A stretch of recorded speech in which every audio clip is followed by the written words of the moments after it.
Setiap awal pasti ada akhirnya, dan setiap permulaan kisah pasti ada penutupnya. Rasulullah Shallallahu Alaihi Wasallam diberikan tugas oleh Allah Subhanahu Wa Taala sebagai perantara hidayah untuk umat-umatnya agar mereka menyembah Allah Subhanahu Wa Taala. Dan setelah selesai tugas itu, tentu Rasul akan kembali lagi kepada Allah Subhanahu Wa Taala. Dalam sebuah haji wada yang diikuti oleh sekitar 100.000 bahkan lebih orang-orang muslim, Rasulullah Shallallahu Alaihi Wasallam menyampaikan khutbah demi khutbahnya. Dan suatu ketika Rasul bertanya kepada para sahabatnya, "Kalau kalian kelak ditanya oleh Allah tentang aku, maka apa jawaban kalian?" Sahabat Nabi menjawab, "Wahai Rasul, Engkau adalah orang yang telah memberikan kami risalah, amanah, dan senantiasa menasehati kami." Maka Rasul katakan, "Wahai Allah, saksikan wahai Allah, saksikan wahai Allah, saksikan wahai Allah." Begitu kata Rasulullah. Tahun terus berganti. Di tanggal atau di tahun 11 Hijriah, Rasulullah Shallallahu Alaihi Wasallam menderita sakit panas. Sakit akibat diracuni oleh orang Yahudi, seorang wanita Yahudi di tahun 7 Hijriah pada saat perang Khibar. Seorang wanita tersebut menaburkan racun di daging yang dimakan oleh Rasulullah. Dan dampak dari racun tersebut mulai terasa di tahun 11 Hijriah.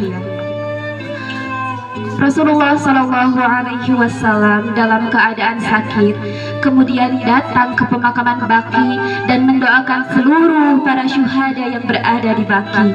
Rasul katakan, sesungguhnya aku pun akan menyusul kalian." Pada saat itu, Rasul meminta izin kepada istri-istrinya untuk beristirahat di rumah Aisyah, seorang istri yang sangat dicintainya. Dan suatu ketika dalam keadaan sakit, Rasul dipapah oleh Fadl bin Abbas dan Ali bin Abi Thalib untuk datang ke masjid, untuk datang ke mimbar dan berkhutbah di depan seluruh sahabat-sahabatnya. Dan Rasul katakan, "Tidak ada yang aku khawatirkan dengan kalian kecuali pada saat dunia ini dibentangkan oleh kalian dan kalian berlomba-lomba untuk mengejarnya, dan dunia tersebutlah yang membinasakan kalian," kata Rasulullah.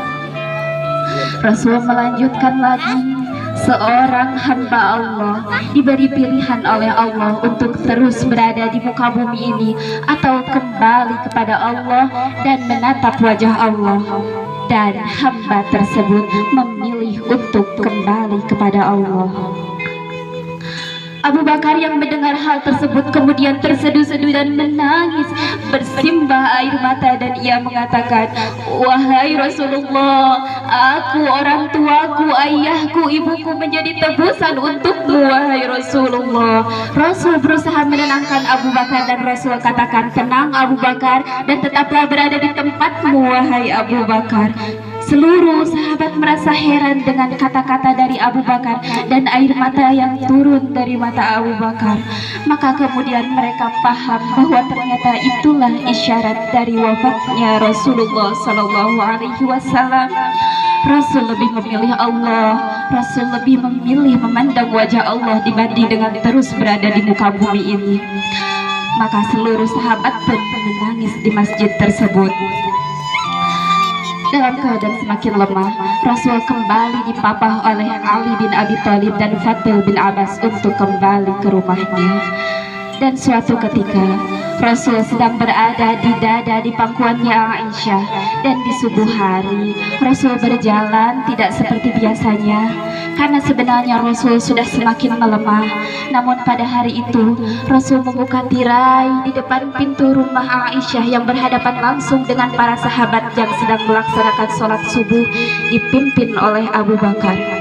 Hampir dan nyaris saja seluruh sahabat membatalkan sholat tersebut karena menurut mereka, lihat, Rasul sudah sembuh, Rasul sudah segar, Rasul sudah bisa menjadi imam sholat kita, menjadi pemimpin kita. Hampir saja mereka membatalkan sholat tersebut, namun Rasul kembali memberi isyarat untuk tetap melanjutkan sholat itu.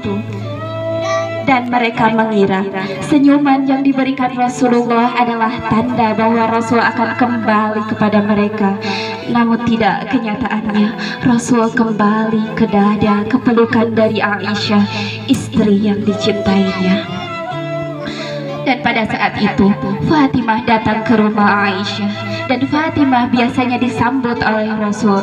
Rasul berdiri biasanya, Rasul mencium Fatimah biasanya. Namun apa yang terjadi pada hari itu? Dalam keadaan rumah, Rasul tidak mampu menyambut Fatimah, maka Fatimah pun memandang ayahnya.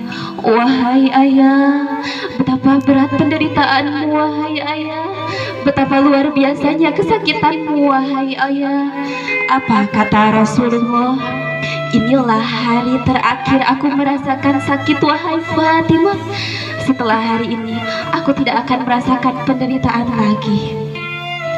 Rasulullah kemudian membisikkan sesuatu di telinganya Fatimah, dan Fatimah kemudian berlari dan menangis jadi-jadinya. Rasul kembali mengatakan Fatimah, Rasul kembali membisikkan sesuatu di telinganya Fatimah, dan Fatimah kemudian kembali tertawa. Dan ternyata di kemudian hari, orang-orang dan Aisyah bertanya tentang bisikan Rasul. Fatimah menjawab, di bisikan pertama Rasul katakan bahwa Rasul akan meninggalkan kita semua. Itu yang membuat aku menangis. Dan di bisikan kedua, Rasul katakan bahwa aku adalah orang yang paling pertama yang akan menyusul ayahku Rasulullah. Itu yang membuat aku tertawa. Matahari semakin meninggi dan Rasulullah SAW semakin melemah. Dan suatu ketika ada seseorang yang mengetuk pintu rumah Rasulullah, dan Fatimah membukakan pintu rumah tersebut. Fatimah bertanya, untuk apa engkau datang kemari? Ayahku sedang sakit. Orang tersebut menjawab, tidak, aku harus bertemu dengan ayahmu. Untuk apa? Ayahku sedang sakit. Fatimah kemudian menutup pintu rumah itu, dan Rasulullah kemudian memanggil Fatimah dengan mengatakan, Fatimah, dialah malaikat maut. Fatimah, dialah yang akan memutuskan kebahagiaan sementara. Fatimah, dia yang akan bertemu denganku, wahai Fatimah. Inilah hari terakhirku, wahai Fatimah. Dan Fatimah tidak mampu membendung air matanya. Ia paham bahwa inilah detik-detik wafatnya Rasulullah SAW. Dalam keadaan lemah, malaikat maut datang menjumpai Rasulullah. Rasul bertanya, di mana malaikat Jibril? Dan malaikat Jibril pun datang menjumpai Rasulullah. Rasul bertanya, apa hakku di hadapan Allah, wahai malaikat Jibril? Malaikat Jibril menjawab bahwa Allah telah menantimu di syurga, bahwa seluruh malaikat-malaikat telah menantimu di pintu-pintu langit untuk menyambut kedatangan rohmu, wahai kekasih Allah. Apa yang dilakukan Rasul? Rasul tidak tersenyum. Malaikat Jibril bertanya, mengapa engkau tidak tersenyum, wahai Rasulullah? Aku memikirkan umatku, wahai malaikat Jibril. Bagaimana dengan umatku sepeninggalanku? Malaikat Jibril mengatakan, aku pernah mendengarkan Allah berfirman, tidak akan masuk surga kecuali umat-umatmu, orang-orangmu yang masuk surga terlebih dahulu. Maka perlahan-lahan ditariklah ruh dari Rasulullah SAW. Dan apa kata Rasulullah? Betapa sakit rasa sakratul maut ini, wahai malaikat. Betapa sakit rasa sakratul maut ini, wahai malaikat. Kalau engkau mau, wahai Allah, timpakan seluruh rasa sakit sakratul maut umatku terhadapku, wahai Allah. Rasulullah masih memikirkan bagaimana rasa sakit sakratul maut umatnya. Dan kemudian Rasul semakin merasakan sakit yang luar biasa, seperti dicacah oleh pedang rasa sakratul maut tersebut. Dan apa yang dilakukan Rasul? Rasul berkata ingin kembali kepada Allah. Kemudian tangannya ditunjukkan ke atas. La ilaha illallah, la ilaha illallah. Dan itulah detik-detik, dan itulah akhir hayat dari Rasulullah Sallallahu Alaihi Wasallam.